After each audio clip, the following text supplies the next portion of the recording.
Anche un solo caso di abuso sui minori nella Chiesa rappresenta una mostruosità.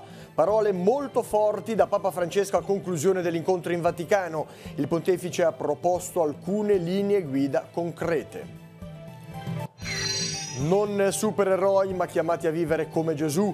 Nella visita pastorale, duplice incontro del Vescovo con i giovani. Ieri le cresime in Val Graveglia e la sera dialogo coi ragazzi di tutto il vicariato. Primo traguardo raggiunto per la raccolta fondi, il Tigullio non molla, consegnati a Rapallo i 25.000 euro frutto della generosità di chi ha voluto sostenere le attività danneggiate dalla mareggiata. Intitolata a Marco Corvisiero, il maestro di sci scomparso il 30 gennaio 2011, la pista rossa del Monte Bue. A Santo Stefano il ricordo del giovane originario di Santa Margherita Ligure. Lega Pro, una grande entella, ha battuto al Comunale il Piacenza per 3-1. Passati in svantaggio, i biancocelesti hanno ribaltato il risultato e ora guardano con fiducia alla prossima trasferta di Pisa. Buonasera a tutti, gentili telespettatori, benvenuti nei nostri studi. Si è concluso in Vaticano l'incontro promosso da Papa Francesco per la protezione dei minori nella Chiesa. Il pontefice ha pronunciato un lungo discorso al termine della celebrazione della Santa Messa, nel corso delle quali ha pronunciato parole molto forti.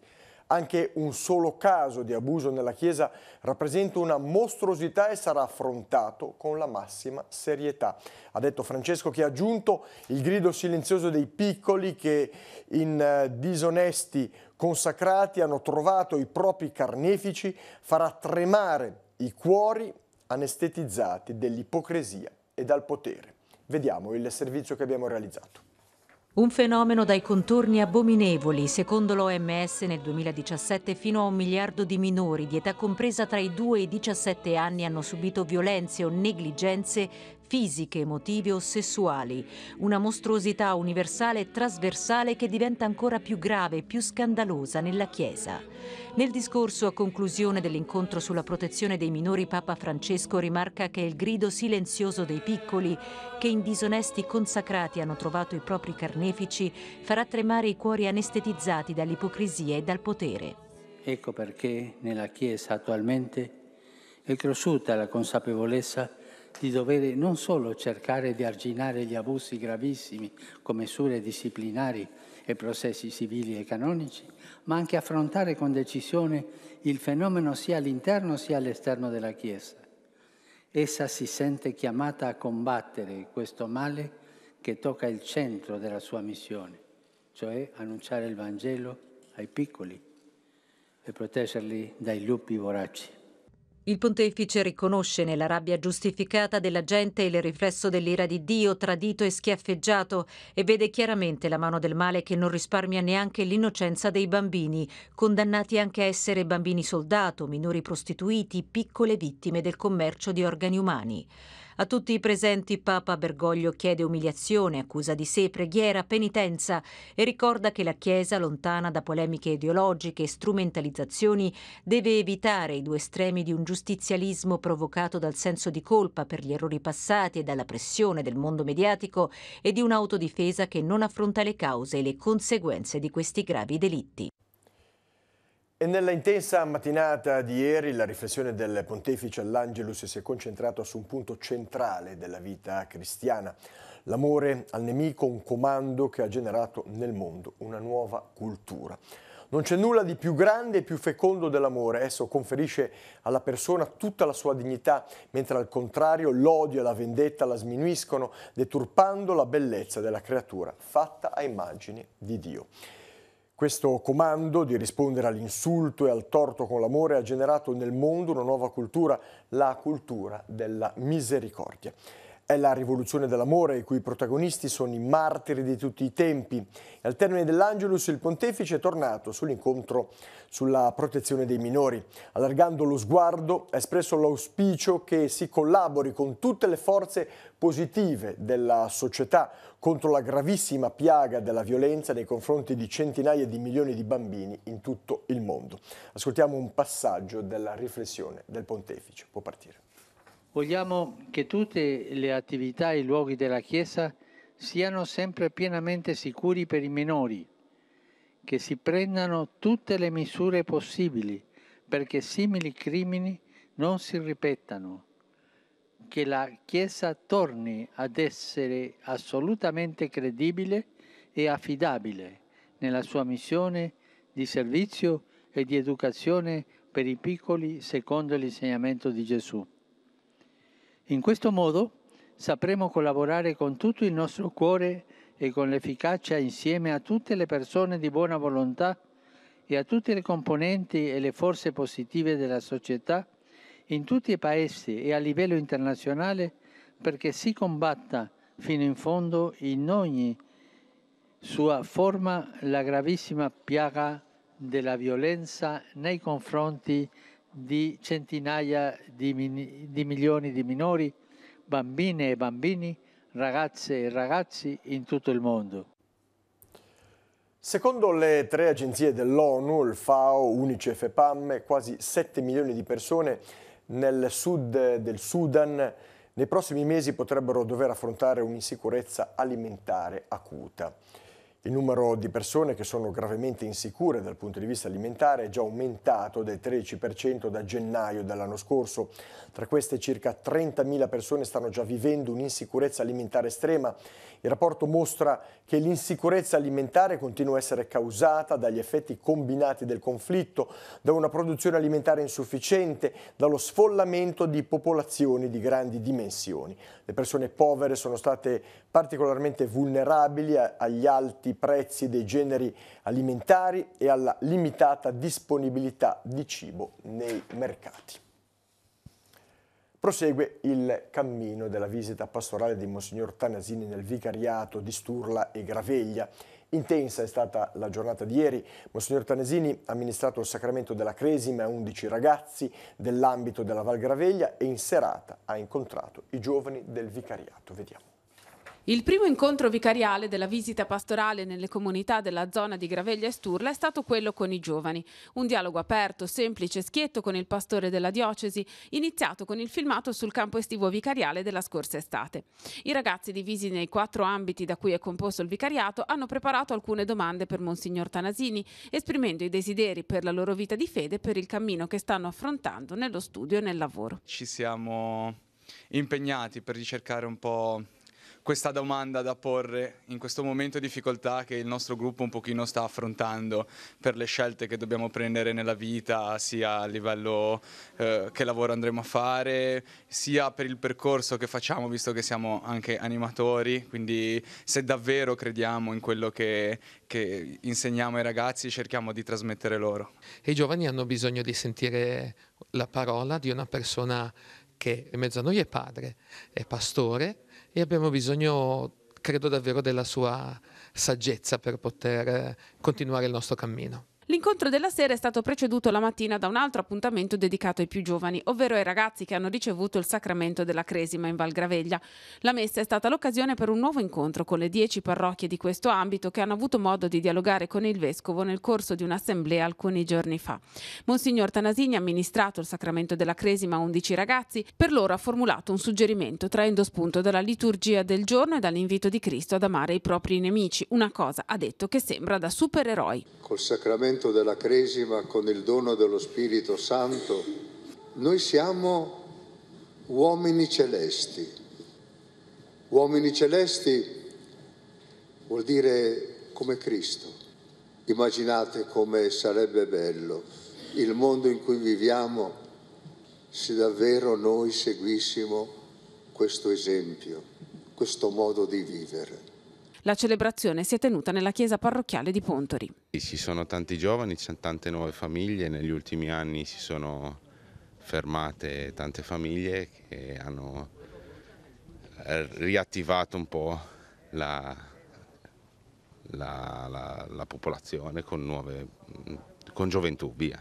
C'è una piccola realtà però bella unita, ecco. Purtroppo non ce l'ha fatta. Micaela Chieli, la ragazza di 21 anni, è rimasta coinvolta nell'incendio di una mansarda ad Antei Sant'Andrea in Val d'Aosta. La giovane è morta all'ospedale di Aosta a seguito dei traumi riportati dopo la caduta dal terzo piano della palazzina, dove nella notte tra venerdì e sabato si è sviluppato l'incendio. Micaela era in vacanza con il fidanzato Matteo Tugnoli, 24enne di Chiavari, e un amico, Leonardo Bertucci, 22enne di Cicagna. Sull'origine delle fiamme stanno indagando i vigili del fuoco e i carabinieri aostani. Secondo una primissima ricostruzione è da escludere che l'incendio sia scaturito dalla canna fumaria. È più probabile che i ragazzi abbiano acceso una stufa o qualcosa del genere. Le fiamme infatti si sono propagate dalla sala da pranzo. Accortisi dell'incendio, i 3 ragazzi sono usciti sul balcone e hanno cercato di raggiungere il terrazzo dell'appartamento sottostante per sfuggire al fuoco.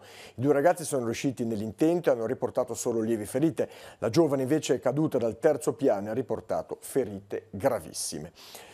Le sue condizioni sono apparse fin da subito molto gravi, purtroppo alcune ore dopo il ricovero è sopraggiunto il decesso. I medici, dopo l'autorizzazione dei familiari, hanno effettuato l'espianto degli organi. La Procura di Aosta ha rilasciato il nulla osta per i funerali di Micaela Cheli, che si svolgeranno nei prossimi giorni. Intanto sulla tragedia il PM Carlo Introvigne ha aperto un'indagine per incendio colposo e omicidio colposo. Il fascicolo al momento è a carico di ignoti. Ci è pervenuta la notizia che il funerale ci sarà mercoledì alle 14 nella chiesa di San Giovanni Battista a Chiavari, quindi questa è una notizia arrivata adesso, mercoledì, quindi dopodomani alle 14, San Giovanni Battista. Ancora cronaca, una donna si è parzialmente ustionata nel pomeriggio di quest'oggi mentre era intenta a bruciare sterpaglie. Il fatto è accaduto nei pressi di Gattorna in Val Fontanabuona. La donna avrebbe riportato ferita a una mano e al volto, oltre ad accusare sintomi di intossicazione da fumo. Sul posto i medici dell'automedica che hanno chiesto l'intervento dell'elicottero per il trasferimento all'ospedale San Martino di Genova. Le condizioni di salute della ferita non sembrano fortunatamente gravi. Ancora un incendio, oltre 10 ettari sono andati in fumo al passo della Bocchetta nel comune di Campomorone a causa dell'incendio divampato ieri poco prima di mezzogiorno. Al momento le fiamme sono spente, si sta portando avanti la bonifica. Sul posto hanno operato l'elicottero regionale, il Canadair, i vigili del fuoco e anche i VAB. È bastata una piccola distrazione, un divieto di transito per veicoli di altezza non superiore ai 3 metri, non visto dall'autista polacco, per bloccare il traffico in via Carrara nella zona di Quarto a Genova. Il rimorchio del mezzo pesante infatti è rimasto incastrato sotto il cavalcavia lato mare. Inutile il tentativo del camionista di fare retromarcia, i vigili del fuoco hanno provveduto a rimuovere la centina incastrata e sgonfiare quindi i pneumatici. Dopodiché si è potuto rimuovere il mezzo facendo retromarcia. La strada è rimasta chiusa al traffico un'ora circa, illeso fortunatamente il conducente. Continua l'intervento di ripristino e messa in sicurezza del tratto della provinciale 227 per Portofino distrutto dalla mareggiata di fine ottobre. Con l'ausilio di un elicottero i rocciatori al lavoro stanno sistemando le pareti metalliche a protezione del versante. Per il loro trasporto si è reso necessario l'utilizzo del veicolo che con una media di 10 carichi e scarichi al giorno sta trasportando il materiale dalla Cervara fino alla parte più alta del muraglione di contenimento. Vedete queste immagini che abbiamo registrato. È stato chiuso con una serie di massi ciclopici il buco apertosi nella diga foranea del porto di Santa Margherita Ligure a causa della mareggiata di fine ottobre. Nei giorni scorsi il pontone ha movimentato i massi completando un ripristino provvisorio del muraglione a difesa del porticciolo turistico san margheritese. Lavoro da fare, ce n'è ancora tanto, commentano in comune, ma ci sono buone ragioni per essere ottimisti in vista della prossima stagione turistica. Primo traguardo raggiunto e primi assegni consegnati da parte dell'iniziativa Il Tigullio non molla. Questo pomeriggio a Rapallo il frutto della raccolta fondi lanciata per sostenere quell'attività del Tigullio occidentale danneggiate dalla mareggiata di fine ottobre è stato distribuito. La parte più consistente dei 25.000 euro, secondo la volontà di coloro i quali hanno effettuato i versamenti, è andata al titolare del ristorante Sapore di Mare, che potrà così iniziare la ristrutturazione per riaprire l'attività completamente distrutta dalla furia del mare. Vediamo. tutti gli italiani, e vorrei ringraziare il nome e cognome di ognuno. Addirittura mi hanno ricevuto di versamenti sul conto corrente del Tigullio Non Molla a nome del ristorante Sapore di Mare, dall'estero, dal Cile, dalla Germania, dalla Svizzera, e vorrei ringraziare tutti che sono stati vicini e soprattutto i cittadini di Rapallo. Riaprire la veranda prima di Pasqua per poi arrivare alla piena operatività il prima possibile. I lavori intanto al Sapore di Mare a Rapallo sono partiti anche grazie al sostegno economico del Tigullio Non Molla. Il primo giro di boa della raccolta fondi lanciata i giorni successivi alla mareggiata di fine ottobre dal Circolo della Pulce è stato fatto. Questo pomeriggio, puntando sull'effetto a sorpresa, sono stati consegnati i primi assegni. 2.000 euro sono andati ad attività commerciali di Zoagli, 3.000 a quelli di San Michele di Pagana e alcune attività balneari di Rapallo. 1.000 ad un peschereccio di Santa Margherita Ligure, mentre la fetta più consistente, come chiedeva la maggioranza di coloro che ha versato, sono arrivati nelle mani dello storico titolare del ristorante Sapore di Mare, che sorge nel cuore della passeggiata a mare rapallese e completamente sventrato dalla furia del mare. Per Yasser un aiuto concreto, dopo che tante promesse fatte sono rimaste tali. È state chiuse tutte le porte, invece l'ho trovato oggi una porta aperta dalle vere italiane, il paese che ho scelto dopo l'Egitto di vivere qua in Italia.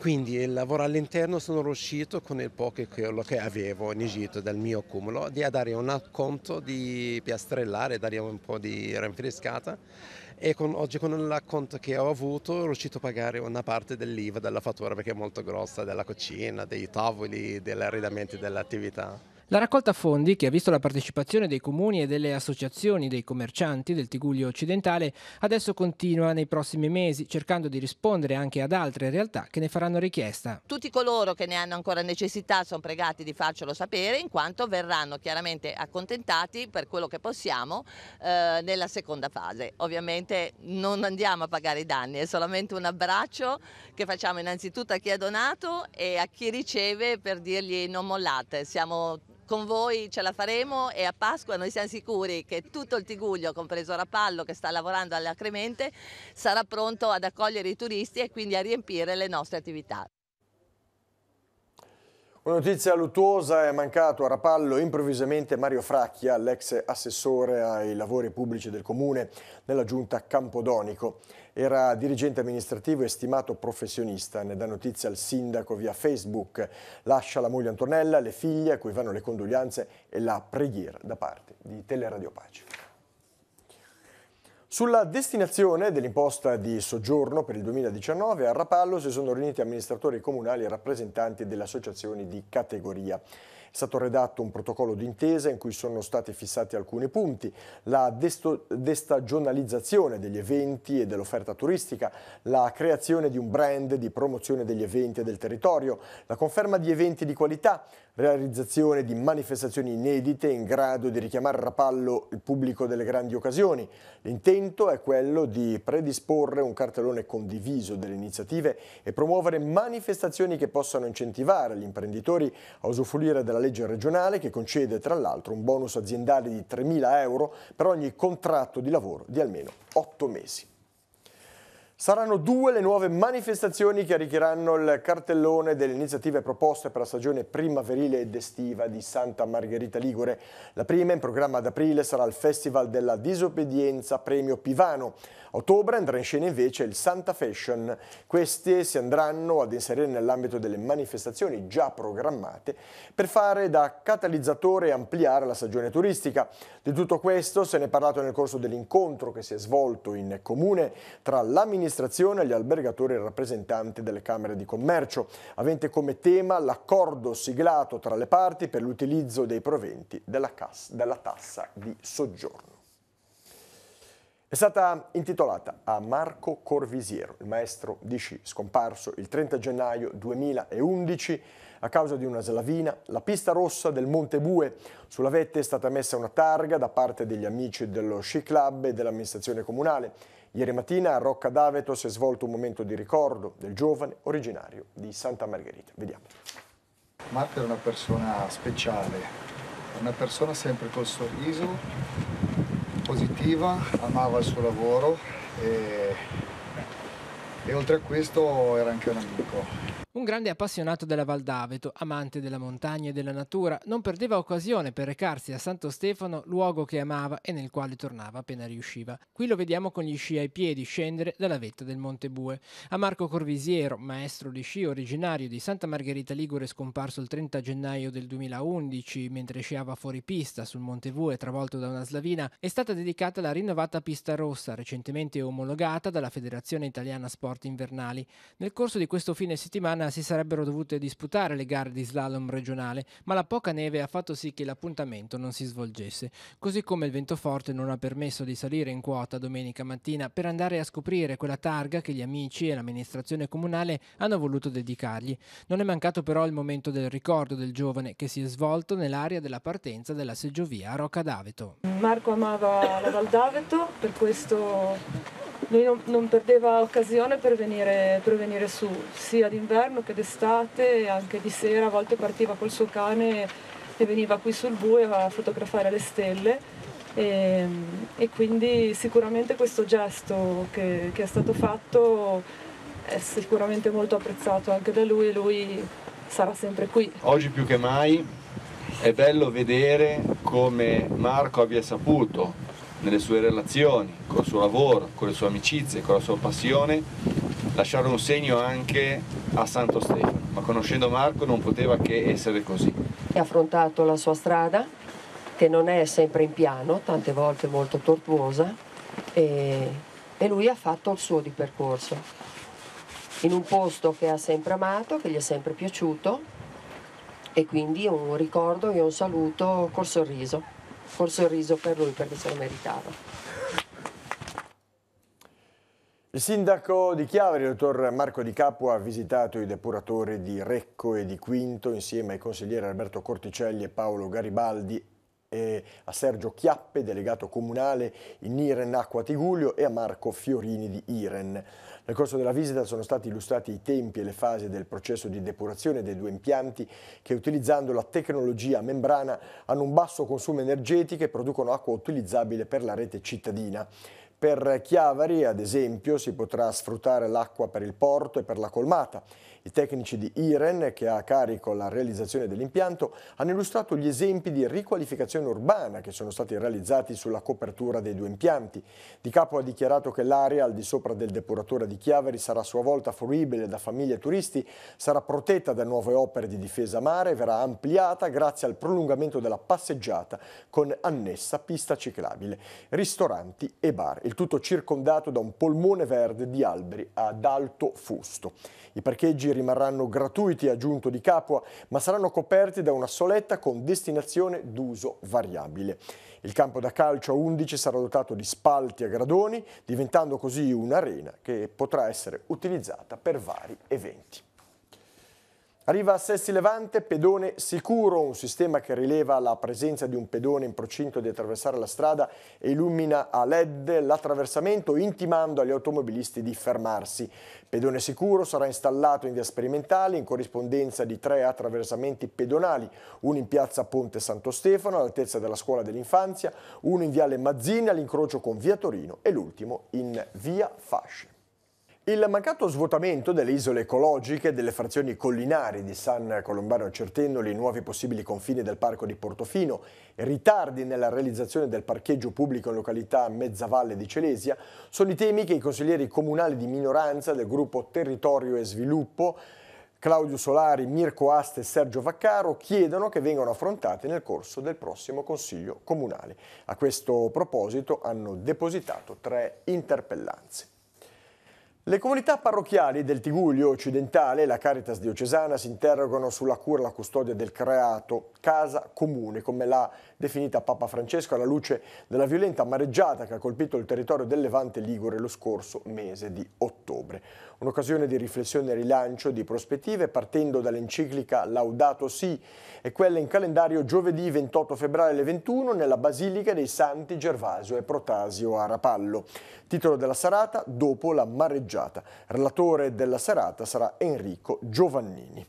E ora, come di consueto, andiamo a vedere la scheda degli appuntamenti per la giornata di domani. Può partire la sigla.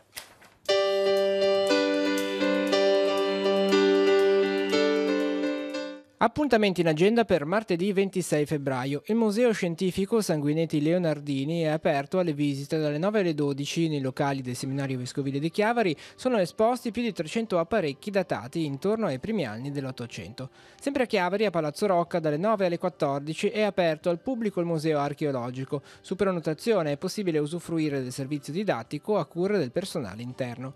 Nuova lezione dell'Accademia Culturale di Rapallo. Alle 16 nei locali di Villa Queirolo Matteo Capurro tratterà il tema Adolfo Wild nel buio dei suoi occhi.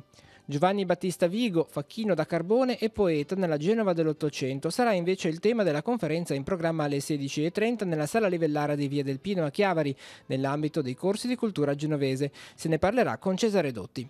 Incontro pubblico a Bogliasco, nell'aula magna dell'Istituto Comprensivo. Il tema è I nostri figli e le dipendenze oggi. L'incontro, che avrà inizio alle 17, è aperto alla cittadinanza.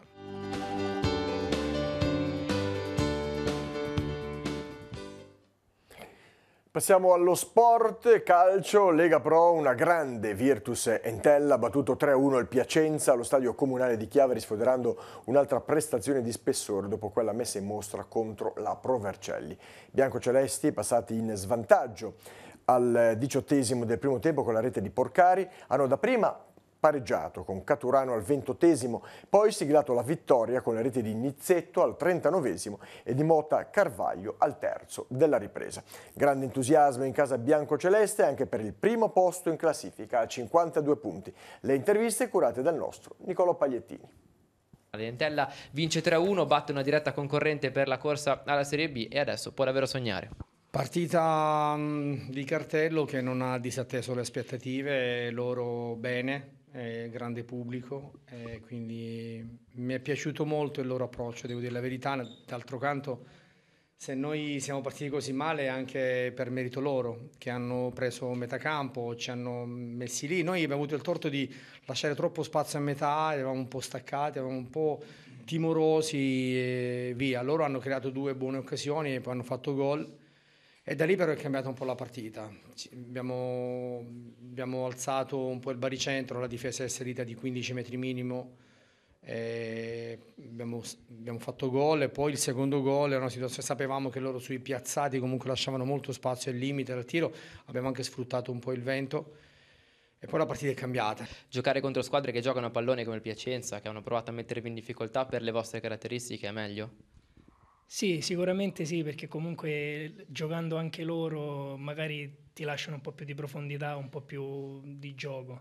E sicuramente è meglio giocare queste partite anche per, diciamo, la spettacolarità magari del match, però sì, diciamo che quando vengono squadre che giocano a calcio così è bello giocare, è bella la partita, però ti lasciano qualcosa in più rispetto a squadre che magari vengono qua, si difendono e stanno tutti lì dietro. 3 punti sudati, voluti e cercati da tutta la squadra. Sì, è stata una vittoria fondamentale che dà continuità al nostro percorso. Ovviamente sapevamo che era uno scontro diretto e in casa dobbiamo cercare sempre di portare a casa la posta in palio. Penso che abbiamo fatto un'ottima partita, nonostante magari loro siano partiti un po' meglio, però alla lunga poi abbiamo dimostrato di essere superiori e penso che il risultato sia giusto. Venivamo a dedicare la vittoria a Christian, che si è rotto il crociato, e niente, gli facciamo l'in bocca al lupo e lo aspettiamo presto. Passiamo ai dilettanti, la Serie D, una vittoria e una sconfitta per le squadre locali. Il Sestri Levante fa bottino pieno nella trasferta sul campo del Chieri Calcio. L'incontro è finito 1-0 per i corsari con le reti di Croce al 16° del primo tempo. Sconfitta di misura invece per la Lavagnese che ospitava a Riboli il Bra. Gli avversari si sono aggiudicati il match con la rete al 35° del secondo tempo di Rossi. Classifica Lavagnese a 31 punti, resta ferma. Sestri Levante sale a quota 30. Domenica prossima il Sestri Levante ospita la Stresa Sportiva, la Lavagnese sarà in trasferta a Casale Monferrato. Dove va la scuola? È il tema del Direttamente Sud di questa sera. Sarà l'occasione per affrontare il nuovo esame di Stato, l'alternanza scuola-lavoro, le prospettive dei ragazzi di oggi. Ospiti in studio saranno il direttore di Forma, Gianluigi Zignaigo, la direttrice dell'Accademia del Turismo, Chiara Rosatelli, il direttore dell'area educativa del Villaggio del Ragazzo, Nicola Visconti, la dirigente del Liceo Marconi del Pino, Daniela Loero, e l'insegnante Don Federico Picchetto. Gli spettatori possono intervenire inviando un SMS al numero 335 61 65 850 o chiamando in TV allo 0185 32 42 42. Questa era l'ultima notizia del nostro giornale. Il prossimo appuntamento con l'informazione è rinnovato a domani alle 12:45 con Tigullio Oggi. Grazie per essere stati con noi, vi lascio ai programmi serali sulla nostra emittente. Vi auguro una buona serata, arrivederci.